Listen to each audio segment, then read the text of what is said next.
Hi, everyone. I just have a few things about this week's assignment. It's really important because from here on in, you're going to be expected to do this kind of writing. So you need to really look at the instructions because they're very specific. It's easy enough to obtain, just looking around, a summary of a danger of a single story. But on this, you need to follow the instructions that I have set out for you because it will give you guidelines for using MLA techniques for the rest of the semester. So in this assignment is incorporated integrating quotes, using paraphrase, using MLA techniques such as the first time you introduce the author, it's the first and the last name, and then the title in complete quotes. And then thereafter, you do keep referring to the author, but only by the last name.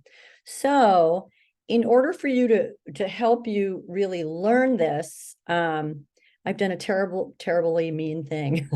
What I'm going to do is read your summaries, and each time, if they deviate from these instructions, I'll just underline it and then we'll deduct a point. So the purpose of that isn't to slap you down, it's to bring you up, because if you are not really paying attention to those little details, the rest of the semester will be harder. So I'm just going to look at this very quickly with you, and you can see, oops, that I've got to get that down. So here we go. The writing a summary for each instance. You're not using it, a point is deducted. So be aware of that. No opinion in the summary. It's just you're going to march through the talk in a kind of a brief paragraph, and you're going to use a blend of paraphrase. Paraphrase means to come close to the language, but not exactly. If you go too close to the language that's used, you have to use direct quotation. Okay. And you're not going to use she says or talks about, even though she's talking, because it's a TED Talk.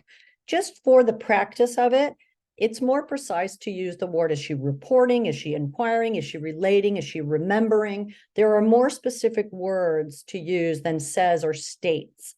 So this is in part a big exercise for you to use all of the techniques for academic writing that you're going to need from here on in. And that's why I've locked it in with this. You lose a point for every time it goes off. It doesn't follow one of these rules. If you use says, or if you use the author's first name instead of the last name, if a quote is not integrated right, that way I can underline the spot and then you can check it again.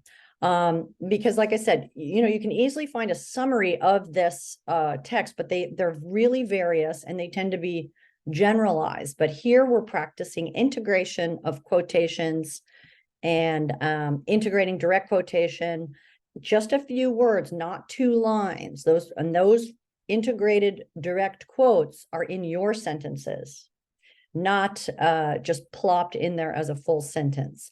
All right, so you have to get used to writing. Adichie remembers a time in her childhood when she realized that only blue-eyed and blonde-haired people. So you have to use, these are quotes.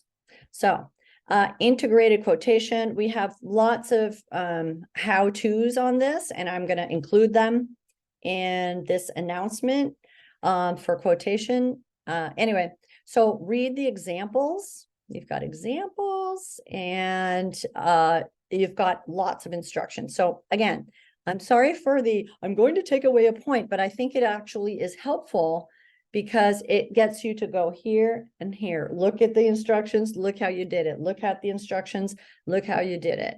And even if you used some other source for the main summary or the beginning, make sure that you cite that. Say, I got this off Grammarly or ChatGPT or whatever you did, just so that I know, but then you make your alterations so that it conforms to the instructions. Okay. So that is all I'm going to say about that, but this assignment will give you feedback, which will help you the rest of the semester. So that's a tip for the summary assignment, which is not really just a summary. It's actually practicing all the techniques. All right. Don't sweat the technique.